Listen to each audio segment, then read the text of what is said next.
Okay, so today's debate is between Krishan and Adam over presuppositional apologetics and tag are vacuous and ineffective. We're going to be Krishan is yes, Adam is no. Going to be 5-minute opening statements, 15-minute cross-examination periods, 30 minutes open discussion, 5-minute closing statements, and then audience Q&A. So we're going to start off with Krishan for his opening. Take the floor. Awesome. Thank you to Smocrates for moderating, and thanks for Adam for taking this debate. So, I chose the topic, presuppositional apologetics and tag are vacuous and ineffective. So, I think just to spell out exactly what I mean here, right? The claim of vacuity just means that no real substantive point is being made. I think this primarily applies to tag, but tag and is kind of I want to say the cornerstone of the presuppositional apologetic method. So I think if tag is vacuous and doesn't make any good points, then presuppositional apologetics as a whole is also not going to make any good points. As to the claim of being ineffective, I think so there's two parts, right? There's the argument and then the apologetic method. The argument I find ineffective because it does not convince anyone of the conclusion who isn't already convinced of the premises. And that's what I take a good argument to be, right? Is you can find someone hey, we agree on these premises, and there's this entailment from this that maybe you didn't see before, but you should be compelled to believe by logical inference from those premises that you find true. So if there is, I think is the case with tag, where most formulations have a premise one that is a stronger claim than the conclusion is, that makes it a very ineffective argument. As for presuppositional apologetics as a whole being ineffective, I have a weaker case for that, but I would just appeal to people's experiences with it, right? I think that most people who have hung out in these debate servers have experienced a presupper at some point or another, or even if you are someone who's in a Discord doing presup, you've had plenty of experience giving the argument. And people just aren't convinced by this argument, right?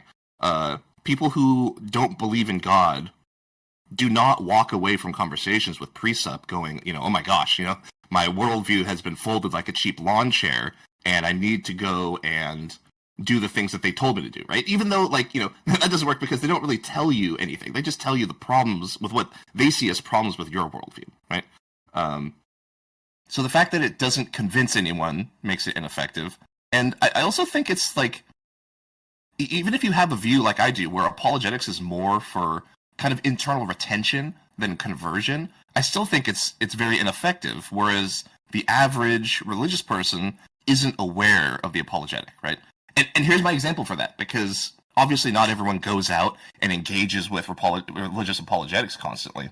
But if you ask the average, we'll just say Christian, why evil exists in the world, right? You run some kind of version of the problem of evil on them, they will really, really often give you some kind of soul-building theodicy, or some kind of free will theodicy, without even knowing what a theodicy is, without having heard of the problem of evil. They will have encountered these kinds of apologetics in their daily life, or through engaging with their faith, or maybe if they choose to go and engage with, do some apologetics or engage with counter-apologetics, that don't have those experiences. And I think, to me, it shows that it's a wildly ineffective method. The fact that it doesn't convince anyone who doesn't believe it, and it doesn't really seem to do a good job of retaining people who have doubts. What Presup is good for is empowering apologists to engage in online debate spaces. It's a bag of rocks to throw at people, right, while you try and convince them that you're making some kind of apologetic or some kind of philosophical point, and that they need to do something and change their views. While in reality, it seems to me, we're just hurling rocks at people. I have a little bit of a comparison where people who do apologetics about creationism really rely on cherry-picking science and showing you, hey, we agree on these scientific principles, and then they'll kind of illicitly slip in some bad science and then try and convince you of the conclusion that the Earth is, only a few thousand years old. I think Precept does a similar move in the field of philosophy, where they might latch on to certain philosophical agreements that you both have, and then introduce illicitly some bad philosophical principles that go unjustified, and then try and use that to get you to draw the conclusion that, oftentimes it's really specific, that, the Eastern Orthodox Christian God is the only precondition for the intelligibility of nature, or something like that. I don't have the exact formulation of tag that Adam wants to use. He chose to withhold that till the debate, so we'll get into that during his statement. The last thing I'll just say real quick to conclude is that I think that I'm willing to admit for the purpose of this debate that I, Krishan, have an incoherent worldview. I think the presuppositionalist needs to go and show that all worldviews besides theirs are incoherent.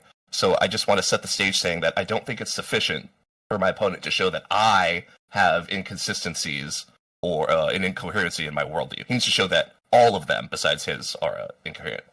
But thank you. I'll end there. Okay. So now we will give the stage to Adam.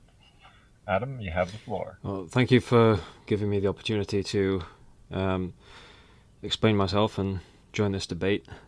I have to say that I didn't have strong disagreements with Krishan's opening statement. So I am presenting the transcendental argument for God, which is a type of argument that begins from the basis of something that we cannot deny, which is that we have knowledge, in order to assert the existence of certain kinds of property called transcendentals. I take that presenting a sound version of this refutes the debate title. My version of the argument asserts a relationship between mind and reality, without which one cannot have knowledge, and infers that some structure that supports the two exists and is eternal. That structure must have all the functionality of mind and reality. Hence, an eternal and universal mind exists. So, the argument itself, premise 1, if knowledge about the world is possible, then a correspondence exists between subjective descriptive structures, so minds, and the objective universe, or, for example, some of its content. Premise 2, if a correspondence exists between subjective descriptive structures and the objective universe exists, then an abstract structure providing that correspondence exists. So it'd be abstract because it's independent of any particular material instance. So material instances being restricted to either of those two structures, the subjective structure or an objective structure in the universe. Premise 3, if there exists an abstract structure providing the correspondence between subjective descriptive structures and the objective universe, then there exists an abstract structure that is eternal, universal, objective, and capable of subjectivity. So that's just inferring further properties about that structure, providing the correspondence that arise out of certain mathematical degrees of invariance. So that if there's a correspondence between these two kinds of structure, subjectivity and the objective universe, then there's certain mathematical consequences for that. I expect that premise 3 will be the most contentious premise. Premise 4, if there exists an abstract structure that is eternal, universal, objective, and capable of subjectivity, then God exists. So the inference relies on the idea that the antecedent is just a description of God. God is a subject, God is eternal, God is universal, God objectively exists. If God exists, he exists objectively. So it's just collecting those descriptions up and building an inference out of that description. Premise 5 is the conclusion. So inserting the antecedent of premise 1 into the argument, knowledge about the world is possible, therefore God exists. Whether someone accepts the argument or not will depend on whether they accept that the relationship between subjectivity and the object universe implies a new structure with its own properties. Much of the debate and many of the disagreements will stem from that. There is one objection to the tag argument which I am anticipating, so I'll address it here in my opening. That question is, why does logic need a creator? That question comes up a lot in the online spaces around on tag. Notice that the argument isn't asserting that it does, but that certain constraints distribute over both mind and reality, which makes knowledge possible. Presumably, the interrogator is referring to a structure in reality when they talk about logic, and not a human-derived system. This structure would be that which supports reality's persistent distinction between is and is not, and systemic inclusion and exclusion. The argument can remain undecided on this, whether or not that's created or not. It could be that certain aspects of logical structure are uncreated, i.e. identical with God, and others are created. The centrally important issue is the correspondence between subjectivity and the universe that makes the world intelligible, and its dependence on a universal mind. Belief in the tag argument has been used as a basis for a means of interrogation called presuppositionalism. The aim of this is to compare worldviews in terms of their fundamental presuppositions and establish which worldviews can account for what we know. I will attempt to presup in the cross-examination and hopefully show that presuppositionalism isn't quite as vacuous as the debate title suggests. Thank you for listening. That's the end of my opening statement. Perfect. Okay. So now we'll move into the 15-minute cross-examination periods. Let the questions roll. Krishan, you get the floor. Yeah, could you put your your tag syllogism in the chat? I tried my darndest to type it out as you were saying it, but it's quite wordy. Yep. Thank you.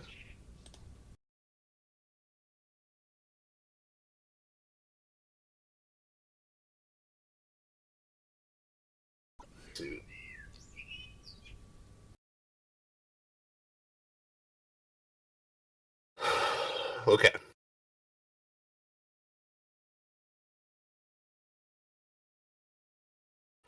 So I have objections with basically every part of this argument, but maybe we can cut to this part towards the end, right?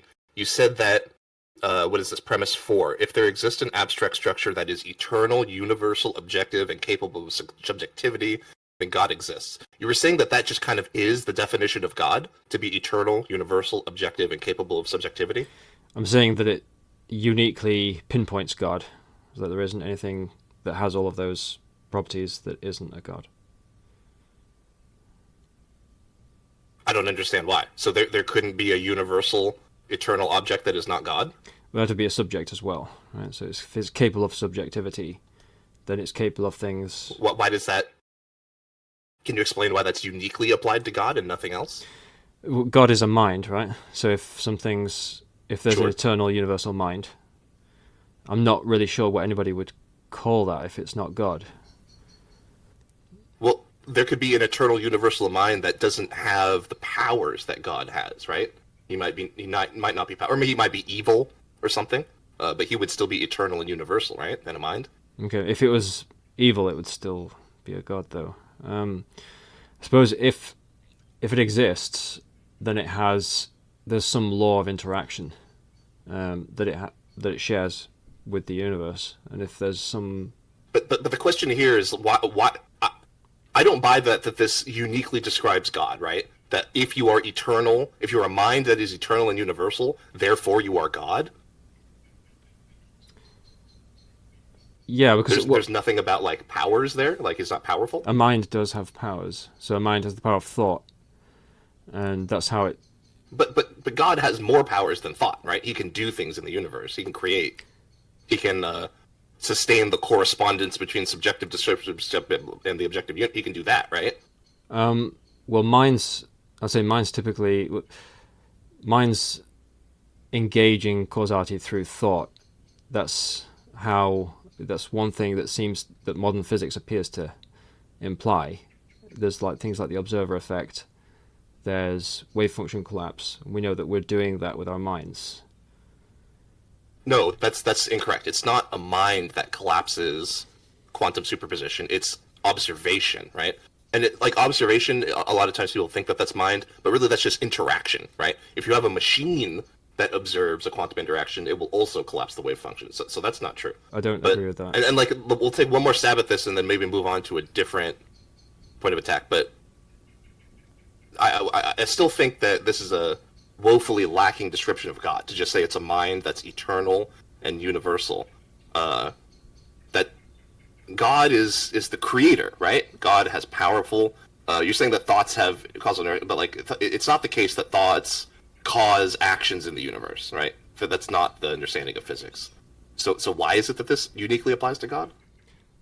Well, we engage in causality through thought. I disagree with. Okay, what's the evidence of that? I guess I would double back on the quantum, on the modern physics explanation. I mean, there's fair enough. I think that's woefully wrong, and I think we'll probably just go ahead if you have something to say. Okay. No, I mean it's unproven that there's a distinction between interaction and conscious observation. Like the experiments prove the opposite of that. When you collect data about some experiment, and then you look at the data, and you will see that the wave function was collapsed, right? It's not like looking at the data is the thing that collapses the wave function. It's the observation of your machines that collapse the wave function. But like I said, we're just going to disagree on that, and we'll just move on. Maybe I'll ask for some kind of justification for premise one. If knowledge about the world is possible, which I agree that knowledge is possible, then a correspondence exists between subjective descriptive structures and the objective universe. Okay, maybe I'll even grant that one, right?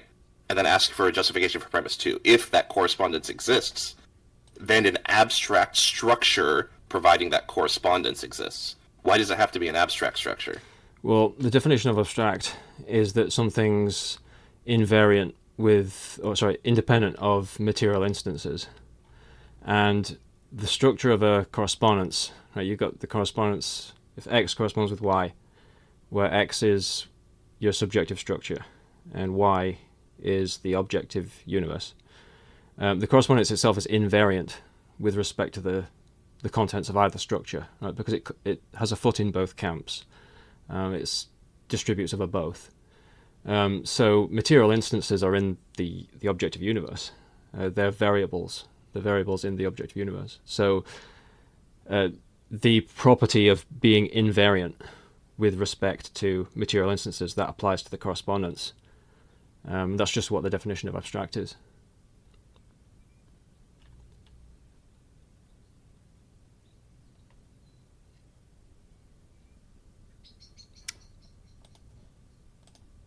And then the next part you say, if that structure exists, wait, hang on. If that structure exists, then there exists an abstract structure that there is. So you're just saying that this structure is eternal, universal, and objective? Is that what premise 3 says, basically? Yeah, it is.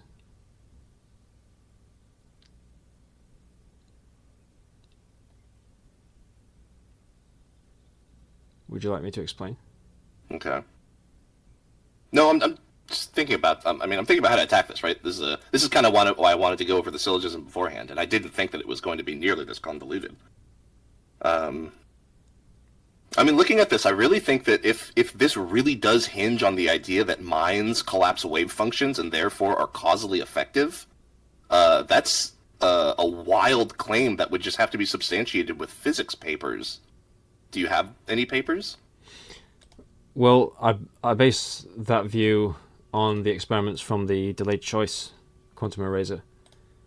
My understanding is that, well, if I have more time, I might be able to give another reason besides this view that, the observer effect is the basis. Maybe how about this? Like, if let's suppose for the sake of argument that I'm correct, that it's not minds that collapse wave functions, it's just interaction.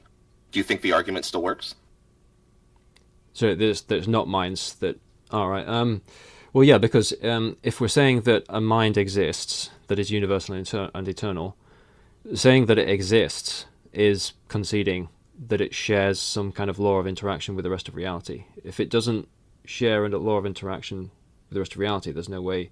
There isn't a way to measure it. Do abstract things do they interact with reality?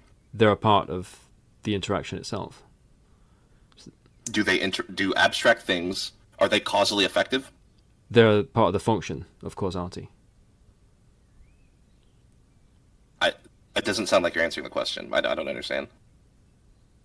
Okay, well, saying... Like, here's the way I'm thinking about it, right? Sherlock Holmes is an abstract entity. Sherlock Holmes can't do anything. He's causally ineffective. But you're trying to tell me that God is abstract but causally effective. So I'm confused. So the law of gravity is abstract, but you still need the law of... so the law of gravity still needs to exist for matter to attract other matter through gravity. It's not like... So I think that there's two things here. There's like the law of gravity that like we write out in symbols and language. That's the abstract form. Then there is the phenomenon of gravity, the fact that mass attracts mass. That is not abstract. That is concrete. That's abstract. The fact that mass attracts mass in the universe is an abstract notion to you? Yeah, because it goes through a function. A function is invariant with respect to material instances.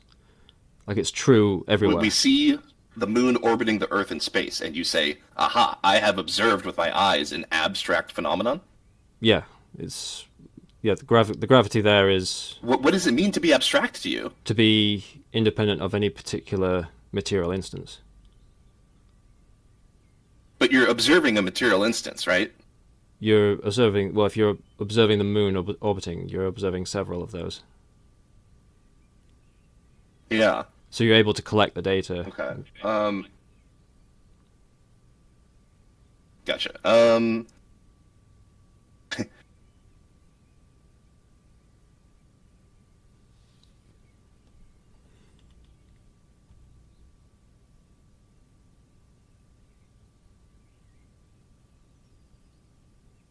Does this view of God, does it exclude there being multiple gods? Would it so you mean if there were...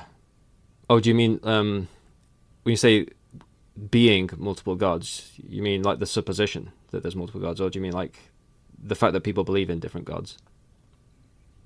No, could there... Okay, if God is just a mind that is eternal and universal, could there be more than one? Supposing that, I suppose there could be. You'd have to collect more information to rule it out. Right, so it doesn't... See, this is, I think, another part where it doesn't sound like we're talking about God anymore. We're just talking about some class of beings. We're just talking about universal eternal minds, right? Like, what if there is just some universal eternal mind that has no powers? It's just an observer, right? Just like a giant pair of eyeballs in the cosmos that observes the universe. We're going to call that God? Well, it's... what. And like, further, like, even if... I think that because this idea of an observer fits this category, and that observer would be, by stipulation, causally ineffective. So it couldn't be the thing that is the abstract structure providing correspondence between subjective descriptions of structures and of the objective universe, right? I think the argument explains a dependency of the correspondence between subjectivity and objectivity on a mind, on a universal mind. So the mind is responsible for that correspondence. Right. So that would be one of the causal powers of that mind. Could there be an eternal an eternal universal mind that is causally ineffective? I think you could say there could be, but then there wouldn't be a universe to go along with it. There wouldn't be like a universe. Why not? Well, if it creates a universe, or if there's a universe, then, and if you can have knowledge about that universe, then the argument applies. So if you have knowledge about some universe, that's going to entail... Well, look, I get, but I'm trying to provide an undercutting defeater of the argument, so you're not going to be able to use the argument to defeat the defeater. The idea here is that you've defined God as an eternal universal mind, right? And that universal internal mind has to be the abstract structure providing correspondence. But you agreed with me that you could be an eternal universal mind and not have any causal powers or any link to the universe. So that would mean that like when we observe knowledge, it does not imply that there is a God. It does imply, under this view, that there's an eternal universal mind, but that it does not equate to God. I think you need more information to establish a causal role beyond this correspondence, like the correspondence between subjective minds and objective universe that supports knowledge. Like you need further information about the way that causality works to establish that. I mean, But I think this shows that this inference to seeing the abstract structure that provides correspondence and then drawing that inference to saying God exists is incorrect. Because there can be other things that are eternal universal minds that are not gods. Wait, there could be other things that are not gods. So you're saying that the entity described in premise 4 is a god. Are you acknowledging that? You're saying it implies other such entities. I think that it's these might be necessary conditions, but they're not sufficient conditions to be God. And so a sufficient condition is one that establishes that the mind in question has causal powers besides the one described in premise 1. Is that what you mean? Well, I don't know. Like I said, none of this is the way I think about any of this. It's completely novel. I've never heard this description of God before. I've never heard this argument before. I've never heard any of these principles before. But I think that I've spotted like not an inconsistency, but like it's not complete, right? I've like you're drawing this inference by saying, we see this correspondence, so therefore there must be an abstract structure, and the only way that this abstract structure could exist is by being an eternal universal mind. And then you say, if there is an eternal universal mind, God exists, right? But we seem to agree, and maybe you could retract it or clarify, that you could be an eternal universal mind and not be God. So that premise fails. I would say that if the mind is responsible for the infrastructure that gives our minds the possibility of knowledge about the world, I'd say that's enough. That's enough causal power to say that that's a god. Okay, we're a little bit over 15 minutes now. Oh, okay. Yeah, we can wrap it up there, man. Okay. So now we'll give 15 minutes and 30 seconds to you to ask questions to Krishan. You have the floor. All right, thanks. So I was thinking of running a presup. I've not actually done that before, so I'd just like to ask you, what do you regard to be fundamental and ultimate that is not God? Or to use the Darth Dawkins phrase, what do you think is the source of all possibility and impossibility that is not God? I don't know. Okay. Okay. So, is there any kind of property that you think such a thing must have, or is it still I don't know? No, I think that's like a paradigm that's completely foreign to me. I can understand why people find it satisfying to like think like, oh, we need to have this one brick at the bottom, and we're going to build everything on top of that one brick, right? But you would have to convince me that you must have an ultimate foundation for the possibility of knowledge, and I don't see what principle or argument leads to that conclusion. Okay, I think most theists would probably present the contingency argument in response to that. They would argue that there has to be a first element of a series in order to have a series. Is that they probably just argue that an infinite series into the past is going to entail contradiction. They'd probably say that. Do you want to respond to that, or? You can tell me what your opinion is of that. Yeah, that's just a misunderstanding, right? To say that an infinite set needs a beginning, right, is... It would be an infinite just to misunderstand. Yeah, well, that's not the position. So an infinite set is different to an infinite regress. An infinite regress is a series with no first term. Yeah, that seems totally fine to me. All right, okay. Also, for what it's worth, it's not my view that the universe is eternal. It's my view to be agnostic. Like, it seems possible that it's eternal, possible that it has a beginning. There's no principled way to take either position. All right. Okay. Do you know anything to be true outside of your own mind? Yeah. Okay, good. And do you think that which... Oh, you kind of answered that in a roundabout way. I was going to say, does that which is ultimate have the function of revealing the truth to its contents? But you've kind of said... No clue. Okay. But because you've remained agnostic on the idea of an ultimate, right? Mm-hmm. Do you think that there are universal laws? What exactly do we mean by laws? Constraints that exist in reality. Yeah. Okay. Yeah, I think probably yes. All right. Is that not a form of truth revelation that comes from ultimate reality? I have no clue. I don't know what truth revelation is, and I don't know what ultimate reality is. Okay, so truth revelation, as in a piece of information that enters your mind that can't be false. Oh, I'm a fallibilist about knowledge. I think that you can know things, and it could be you could be wrong about it, right? Okay. So is knowing, so obviously knowing therefore is not contingent on it being an existing thing or a true thing in reality. Well, I think of knowledge as justified true belief, but I believe that knowledge is fallibilistic. You can have knowledge and then later find out that you were wrong about it, right? Like, you don't have to do this like brick by brick, perfect valid inference kind of style. That's not necessary. Okay, but if you found out that it was not true later, that would mean that it wasn't a true belief to begin with. Yeah, exactly. So that just means that you incorrectly called it knowledge. Right? It was just a mistaken belief. Yes, that's fallibilism for sure. Yeah. Okay.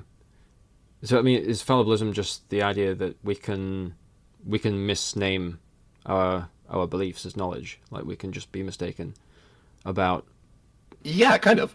It's like I know that my father is my father, but like, I've never actually taken a paternity test, so I could take that paternity test and find out he's not my father, but I wouldn't go back and say, oh, I didn't know who my father was. I was just wrong. Okay. I think that's sufficient. I'd like to sort of talk again about this this idea that quantum physics leads to the idea that observers are interactions are observations. There's whether or not there's any idea whether your experimental apparatus can engage in interaction independent of an observer.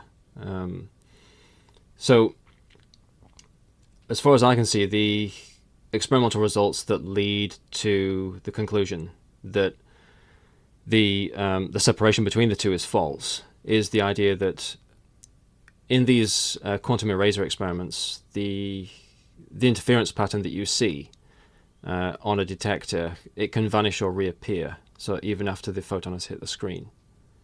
So the discriminating factor between the interference pattern on a detector being one way or another is the way in which the experimenter regards to measure the experiment. It's not in the equipment at all. It doesn't exist in the actual experimental apparatus. It's based on how the experimenter decides to observe the screen. Do you have a reason for not thinking that leads to the conclusion that quantum wave function collapse is mediated by observation and not interaction? No, to be honest, I don't know shit about quantum mechanics, and I've never seen the paper that you're talking about. It is just like my general understanding that what I was saying, was the accepted paradigm. But like just like for the sake of my argumentation, I asked you to accept my position. I'm willing to accept yours, right? Like, let's go along with your paradigm and see where it takes us in the argument. Because I don't have the tools to refute this, right? Okay. I think I'm correct, but I don't have the refuse to show you, so I'm willing to just cede it for the argument. Okay. I think the problem there is sort of thinking that there's an accepted paradigm because there's different. There's a lot of diversity among physicists. In polls, there's very rarely any majority views on how to interpret experiments according to the polls. They're very conservative. That's sort of, I don't want to press further on that, so I'm kind of happy to move on to the open discussion.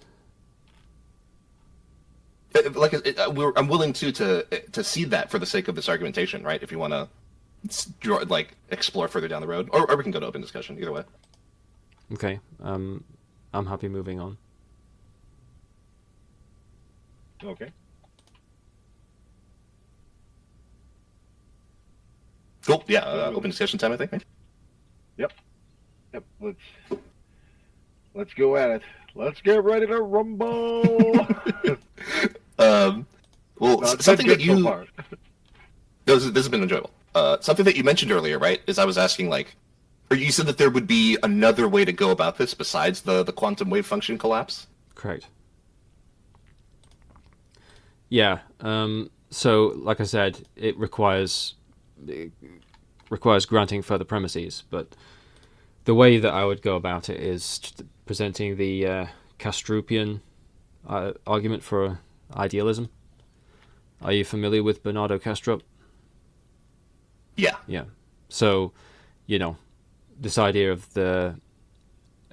whether or not there exists something independent of consciousness depends on which. Not depends on, but it's an explanatory model. Right? The idea that there's something independent of consciousness is just an experiment. It's an explanatory model for the scientific results. It's not that brain data about how our brain metabolism works.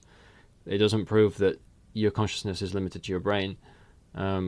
It's data that you have to use to build an explanation for things with. And what he does is he brings together different scientific results to sort of build an alternative explanation. And that can... Well, what if I just grant you that, Kastrup has the totally correct views on philosophy of mind? Where does that lead us? It would lead us to the idea that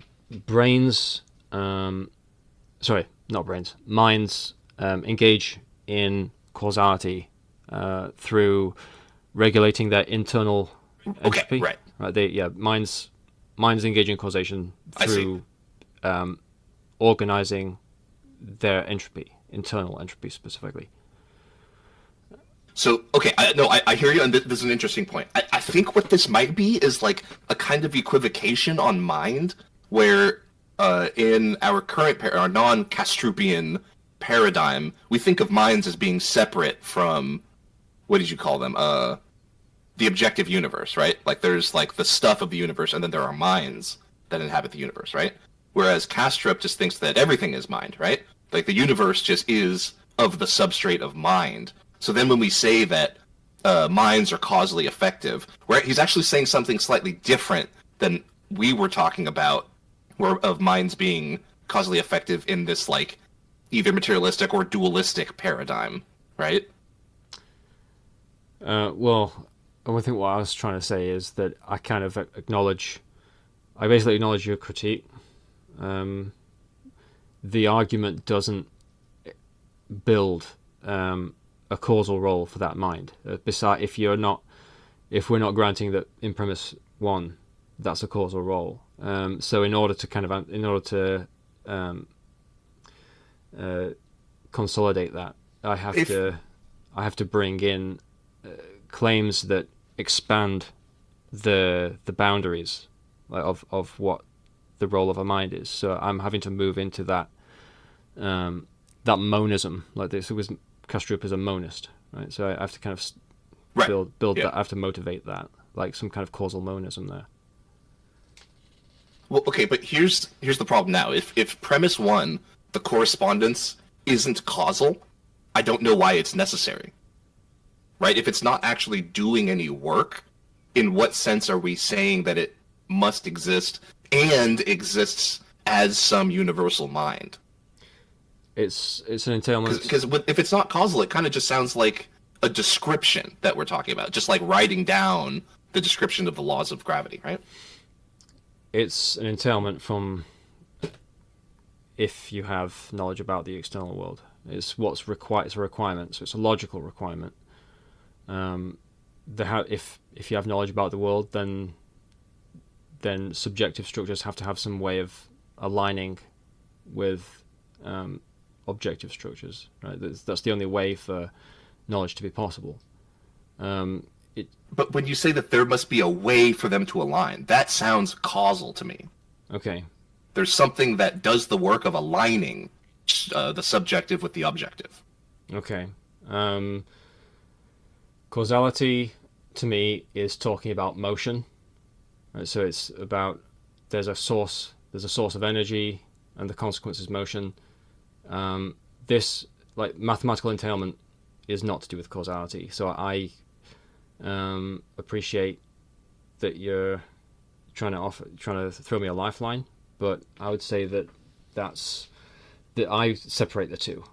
Right? So I would say, if I were to critique my own argument, I would say that that's not causal. That's not establishing a causal relationship, unless you think that there's, like, once upon a time it didn't exist and then God created it, like when the universe was created.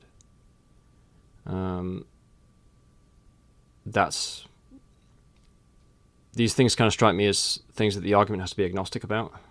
Like, it's not, for the argument to be valid, it's not a problem for it to be valid. Maybe for it to be sound is a problem. I don't know. Yeah, for what it's, I didn't check logically, but the argument looks valid to me. I'm fine with that. Okay. And for what it's worth, too, this is like a much more sophisticated... Look, I've had plenty of people trot out these like really long, wordy syllogisms for tag, and they're always trash. This one is not trash, right? This one's interesting. Cheers, we'll appreciate that. Yeah, no problem. So this part about me pointing out that it's like causally ineffective, I think that matters because, like I said, like if you're telling me that something needs to do the work of making the subjective correspond to the objective, I think that is what we're saying is that, like, before it was like a shaken snow globe, everything was all jumbled up, and then something came in here and put things together, right? They put one with one to make two, and then now we can have knowledge about the world. That has to be, I think, to me, that really sounds like this causal process. You're going to need to say that it's something that has causal efficacy that does this. And then now this is maybe where we get back to the earlier objection about eternal universal mind not necessarily needing to be causally effective, right? So, like, I think that this argument shows a possible view that is coherent, but it doesn't have the force of showing that the other views are deficient in some way. Okay. So, are you saying that somebody could accept it without believing in, like, the traditional God? That's what you're saying. I think, yeah, I could replace the words God in the syllogism with eternal mind.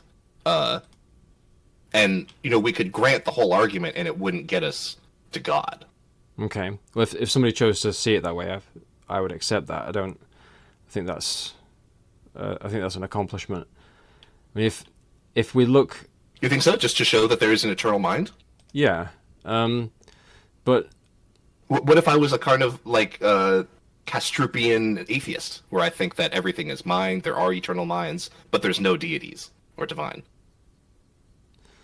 I'm not sure.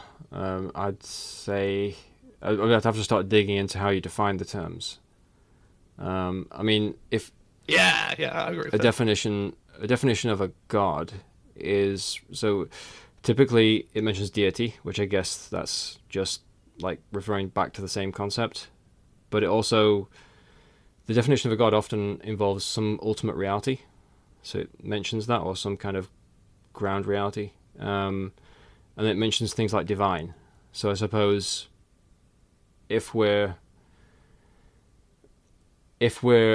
arguing for a god, there has to be some building in the argument towards some divine property.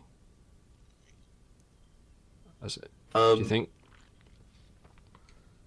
Well, no. So one thing is when you're saying that references of God usually talk about fundamental reality. I think I would agree with that in like a monotheistic context, where people think that there is one God and that God is going to be the basis of everything. But we established earlier that this idea of God being a universal eternal mind is totally compatible with polytheism. So what if I thought that there was like a pantheon of gods that work together to do the work of the universe? I wouldn't think that those were like the fundamentals, right? The gods, they just like play their part in the universe. So, and like I said, this isn't strictly my view, of course, but it seems to be a view that's on the table, and that like then that tag has not removed that as an option. Okay. Well, the inference that's in premise 1, there only has to be one correspondence between subjective structures, plural, with the objective universe. What it infers Sure. is that there's one correspondence, and if there's one correspondence, what's inferred in turn is one structure. And then it's the structure itself is what's accumulating these other properties like eternality and universality and subjectivity. Well, hang on. So I agree that premise 1, it could be one structure that provides the correspondence. Why couldn't it be two structures that together provide correspondence? Because a structure in mathematics is something that has operations. In particular, that's what's entailing the correspondence there. It doesn't. If you have a correspondence, it doesn't prove two structures, because they exist as they exist as a whole, right? The structure exists alongside its substructures and the operations that interrelate the two. So, like the correspondence, it doesn't. If it were to imply two structures, that's in mathematics. That's the indexing. Let me try and draw an analogy, right? Like when we use mathematics to like find, when we do like calculus, right? We need two structures. We need to be able to evaluate convergent series and divergent series, and you do those in different ways. But together, you can evaluate all the series. So what's the starting information? If you're inferring divergent series and a convergent series, and this is what is the starting information just the members of the set, like the 1, 2, 3, 4, and so on. I don't know. Sure. I'm just trying to point out that like there could. I view this as two structures working together in mathematics to provide a complete answer to all the problem space. So I just want to apply that back to the premise 1 of like, what if there are two structures? There's two gods which work together, right? I got this half, you got that half. Together we will bridge the correspondence between subjective description and the objective universe. Well, the correspondence it's one thing. And that's what's required to bridge. But is that presupposed, or is there a proof for that? Right? Is that motivated? So a correspondence is a relation. It's a binary relation. Yeah. So it's like expressed, open brackets, x, comma, y, where like x is the members of one structure and y is the members of the other structure.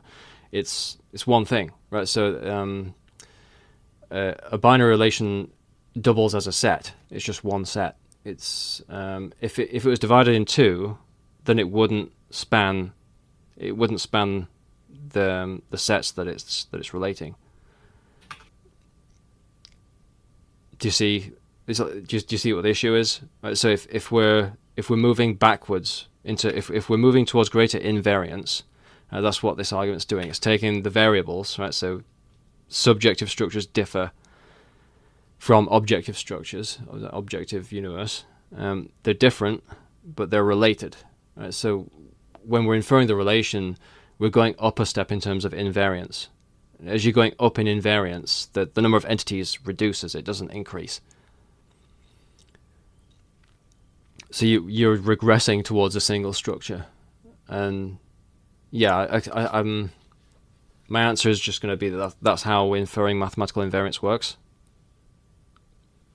Okay. Like we're regressing. Yeah. I don't know enough. I'm honestly not tracking at this point. I don't know enough to push back. So I guess I'll just concede on that point. That's fine. So I mean, I guess I could say that if there's two, if it were to imply two gods, or if you were to think that it implied two gods, then I mean there has to be a mode of communication between the two gods, right? So you still end up being committed into this kind of reduction. Oh, like you have to be unified in something, and you might as well skip. Okay, I think I see what you're saying. You have to skip. If you're gonna imagine that there's two gods as a result of this, you might as well just cut out the middleman and just go straight to the correspondence.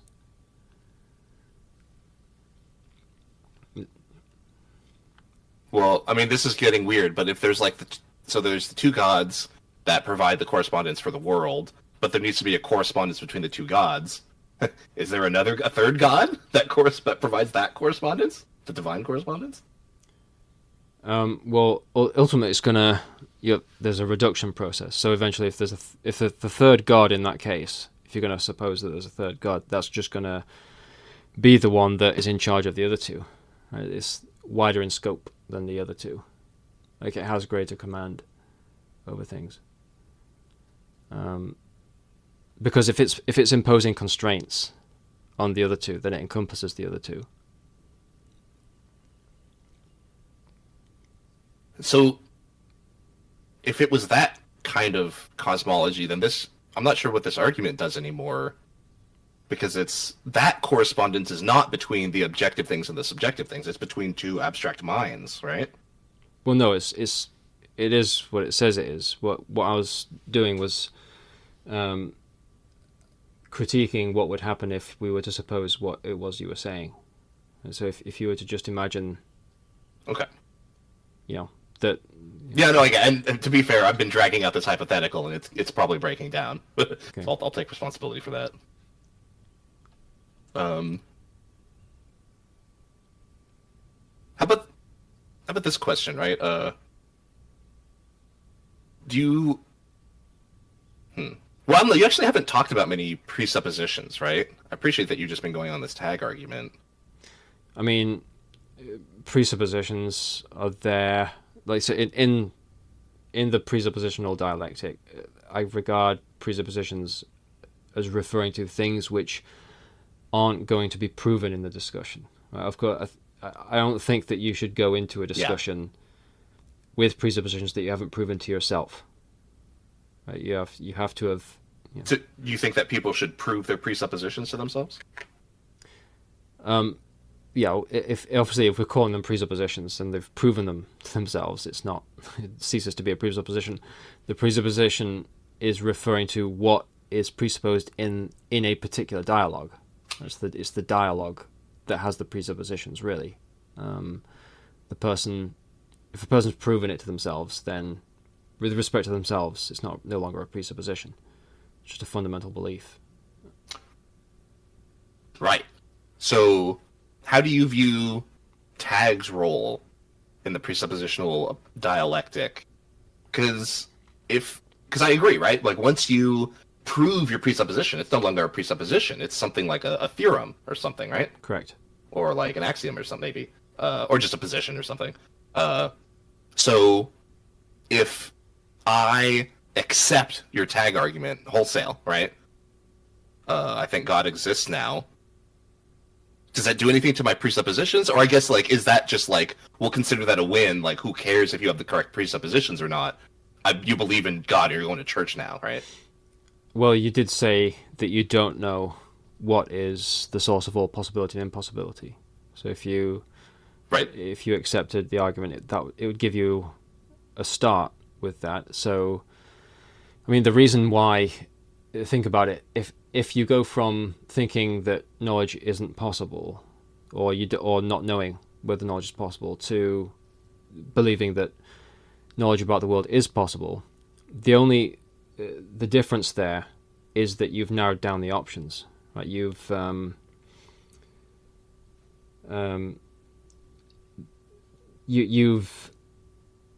a way to restrict the number of possible options, and that comes along with a presupposition. The reason for that is that God institutes this correspondence between subjective minds and the external world, right? The external world exhibits these logical constraints on things, right? Is has to be the opposite of is not.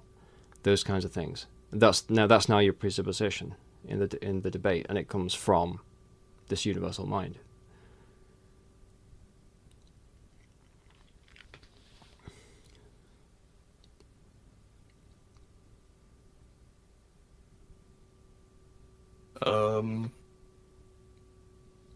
That's something else I was trying to think about.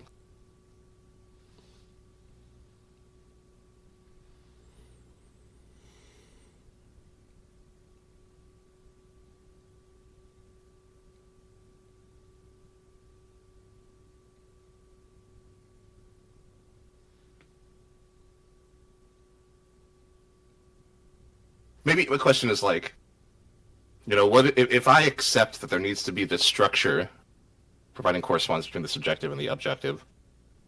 Why exactly does it have to be divine? Well, what I attribute to divinity are things like omnibenevolence and omniscience.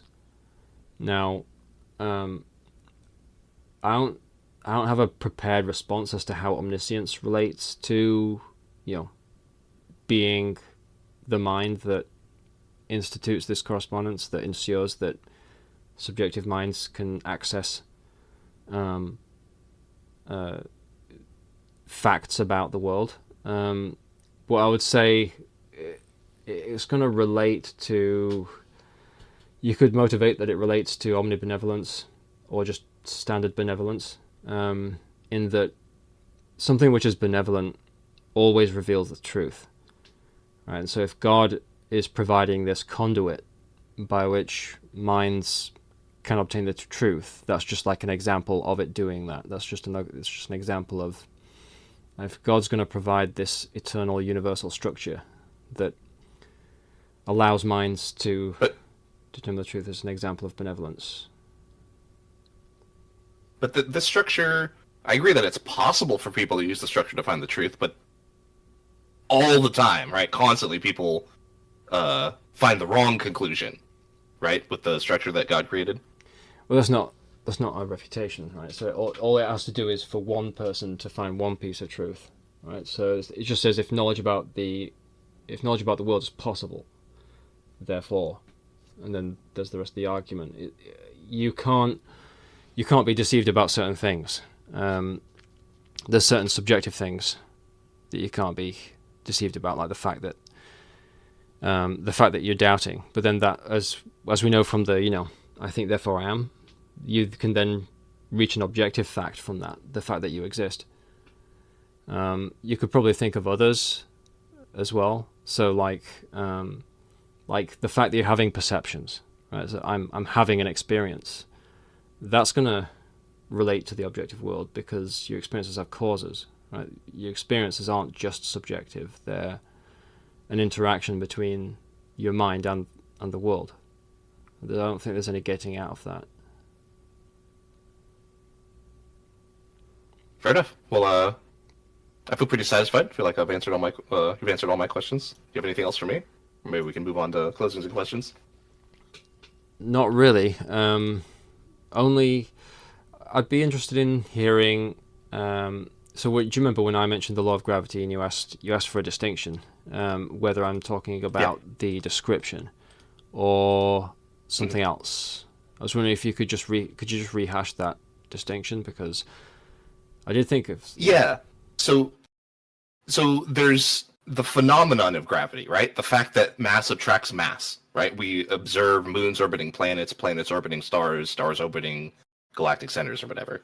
And then there is the laws of gravity, which we write down with equations, right? We say things like mass attracts mass, and we have this equation, right? Big G, little g, m's, r squared, all of that stuff. Yeah. So those, like the descriptive part, is a use of language, words, symbols, to describe an abstract entity that we associate with the physical phenomenon, right? So it's like it's really an unclear distinction too. Like there's two parts of it, and they work together, but it's hard for me to tell you like this is the part that's real, this is the part that's not real, right? But there's two parts. There's the symbols, and then there's the phenomenon. Okay. Well, yeah, of course, the symbols are definitely subjective. They're definitely descriptive things, because we know that the symbols don't exist in reality. We know that they're created by human beings. But right.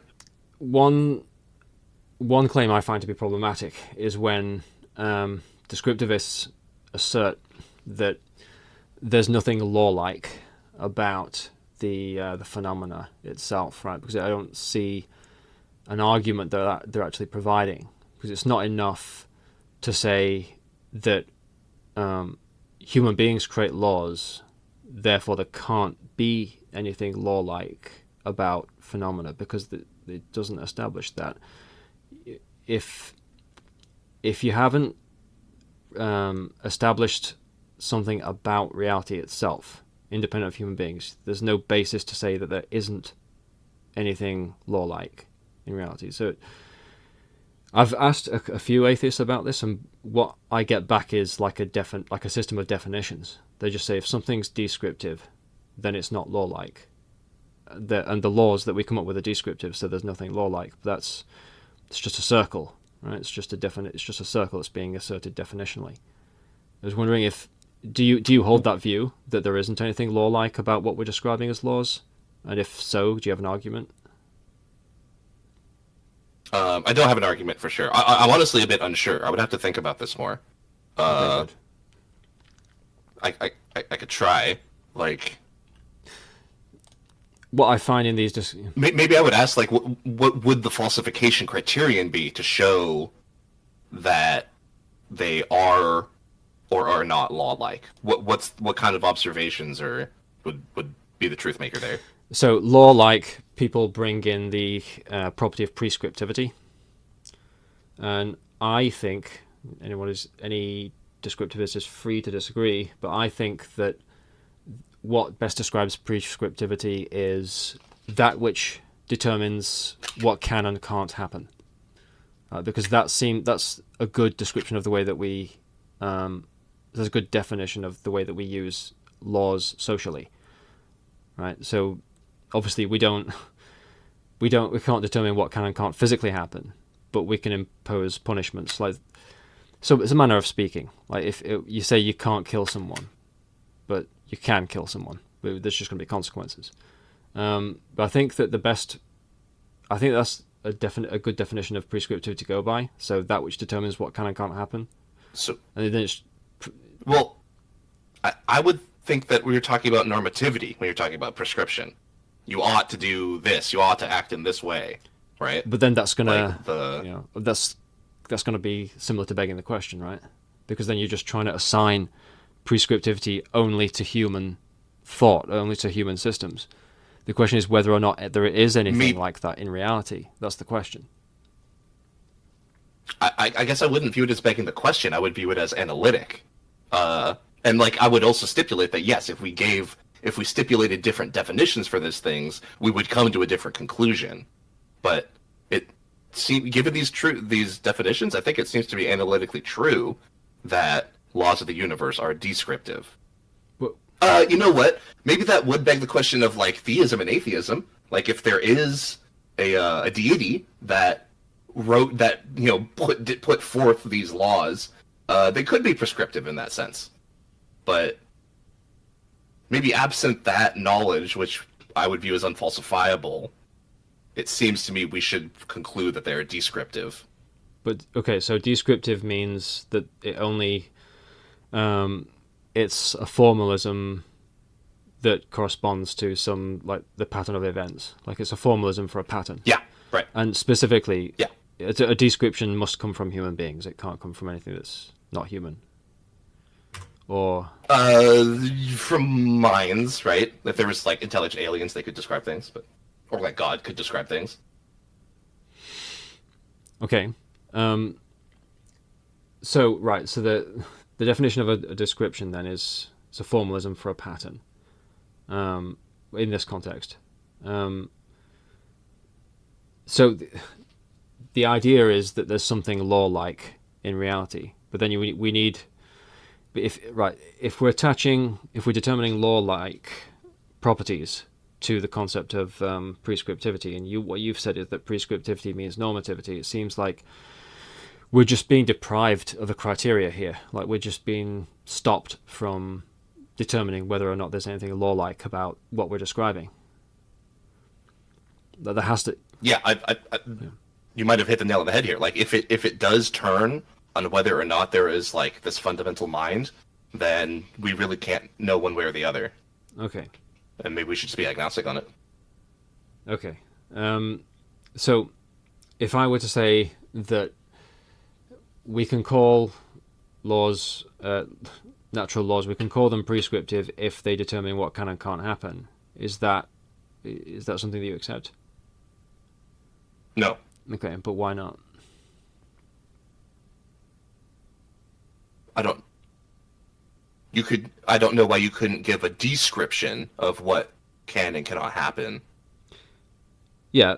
Like, it seems to me you could give one or the other, right? There's no, like... They could intersect. Are you saying that they could intersect? Maybe I'm unsure about how we would show one or the other. Okay. It's like, this is starting to sound like design. Like, how is it... Because, like, I don't think there's a principled way to show whether or not something was designed or not. I'm not sure that there's a principled reason to show whether a law of the universe is prescribed or not. Okay. Well, I think that's asking, like, a different question to whether or not asking that whether patterns that we describe are prescriptive. Because if prescriptive only means determining what can and can't happen, we still have a way... Well, I don't think that's what prescriptive means. Okay, so when you say prescriptive, you mean it has to involve some kind of human intention, or... No, it doesn't have to be human, but it has to involve intention, yes. Okay, so... And does the same thing apply to law-like? So to establish whether something's law-like, is it the same thing again? Maybe not. Like, we talk about natural law, and we talk about human law, right? And like, I would be tempted prima facie to call human laws prescriptive and natural laws descriptive. Okay, but how do you determine whether descriptive natural laws aren't also law-like? Like, are you using descriptive as like a negation for prescriptivity? Like, if it's descriptive, then it's not prescriptive. Is that what's happening here? I think I have been using it that way, even though maybe they're like a subset. Maybe prescription is a subset of description. Okay. Because it seems obvious to me that we can describe things that could turn out to be prescriptive, like or if you don't want to say prescriptive, but things which have regularity in the way that they constrain causality. Right? Because if I say that prescriptivity is to determine that which can and can't happen, which I understand you've rejected, if I stick to that, then I can interchange that definition with a regularity in causality that restricts the available number of options, right? Because that's what disallowing things and allowing things is. You're expanding or restricting the possible outcomes. It seems that the fact that we describe something is not going to establish that something doesn't restrict the outcomes through causality. Like, the fact that we describe something has no impact on whether or not it behaves in a law-like way. Yeah, sure. I'm with you. Okay, good. I think that's all I was really wanting to establish there. As long as if you acknowledge that there's a way that we could establish that something is both descriptive and law-like, I think that's kind of the reason why I dragged this discussion up again. I think I'm fine with saying that, like, prescription is a subset of description. It's like a description with an intention. Okay. Right, like a normative intention.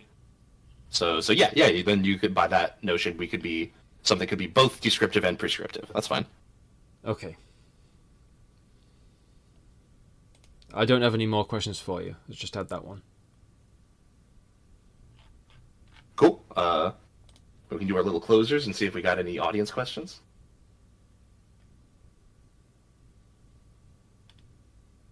You back, Smoke? Okay, yeah.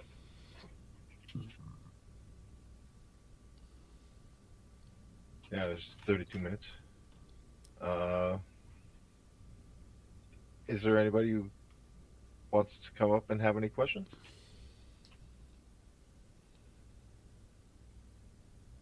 Also, what we kind of agreed to before was for people to come up and ask like singular questions, not to come up and have like mini debates. Okay. So I just asked for people to come up to ask your question in its entirety, right? It's not going to be like a back and forth. If anybody wants to segregate their back and forths with Krishan versus myself, then I'm fine with that as well. I can have a bit of a back and forth as long as Krishan doesn't want to cut things short.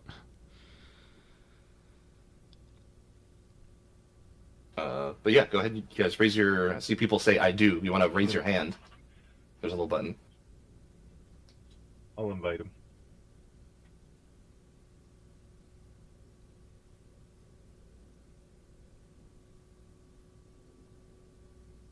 You can't. Oh, I remember there was something weird happening last time.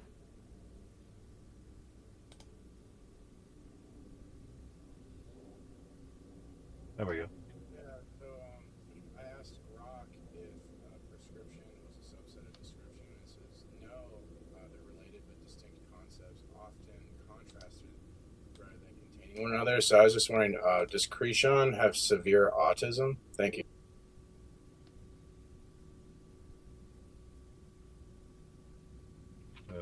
Okay. That went sideways. Is there anybody else?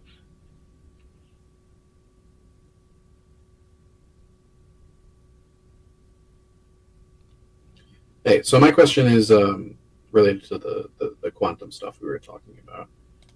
Adam, are you aware of quantum decoherence, which was established in 1970 but proved in 1999/2000, which it states that the observer isn't just an observer, it's an interaction between the item? Yeah, I couldn't give a definition of decoherence, but the idea that an observer is an interaction or is an interactor, that's my position. Like, my argument is against the idea that they're separate. I'm just going to ask a follow-up question, then I'll be done. Are you aware that this is not the consensus of quantum theorists? I am. I'm also aware there's a minority who agree with me.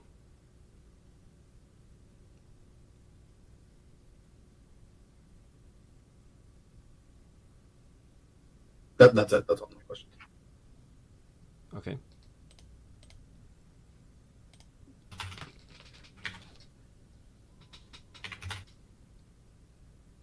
Okay, and I think Yarmy wanted up.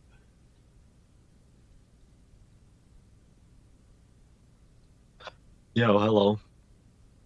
Hello. So yeah, I just wanted to ask a question.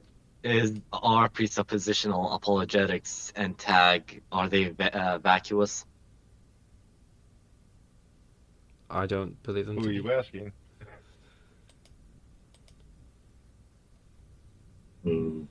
What? Adam said he doesn't believe him to be. I imagine Krishan says that he does. Huge shock. Oh, this is Krishan. Thanks for asking the debate prompt as a question. Well, what is your answer, Krishan? I didn't hear it. Well, we kind of just had a whole debate about it.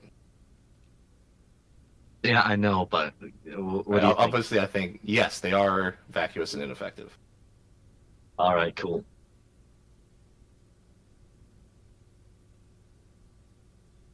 Okay. See if we get somebody else up here.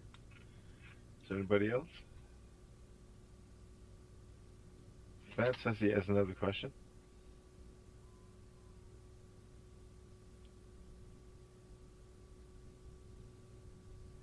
for both debaters, but do you think the fact that this discussion hasn't actually convinced anyone that wasn't already on your position side that the opposite position was the case kind of proves that the argument itself is vacuous?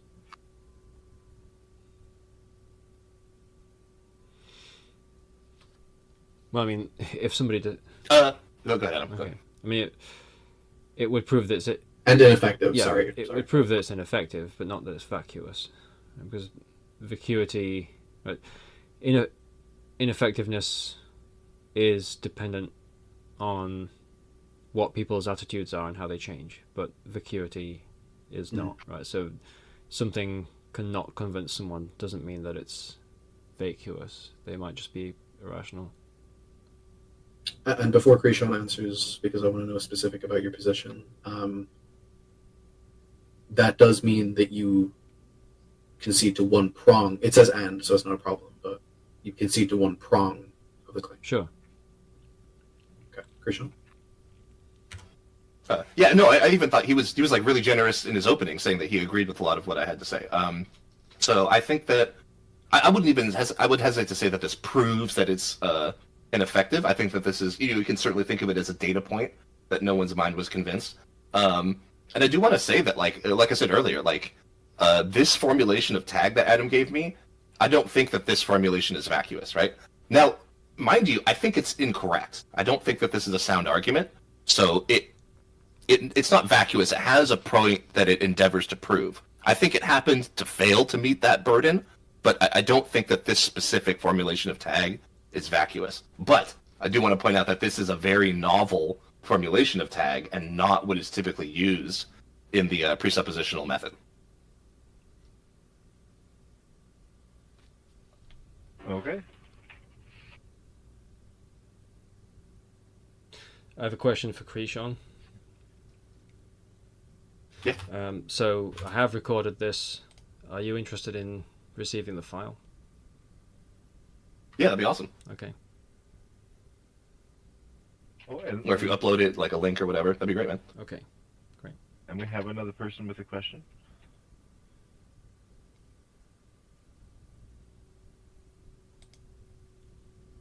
Hello? Hello. Yeah, before I ask my question, just to clarify, is SAG the argument that you cannot have knowledge without God? That's a consequence of the argument.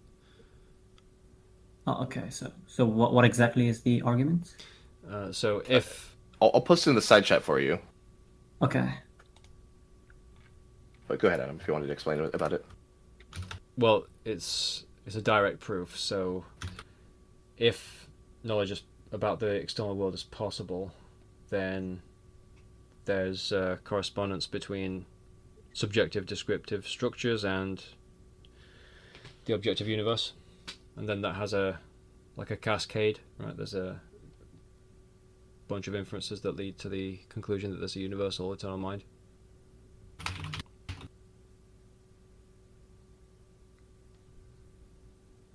I'll just read the premises and the conclusion. Thank you.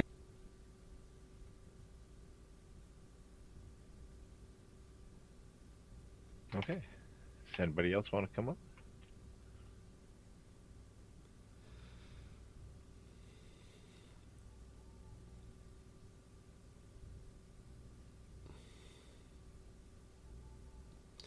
Okay.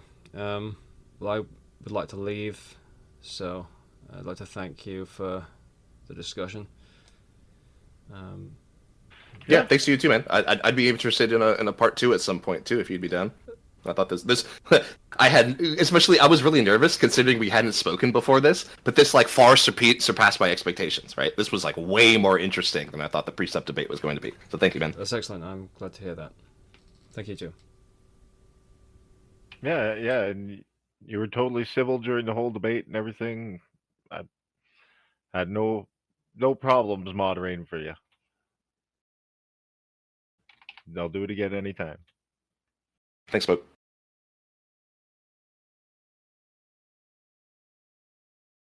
So if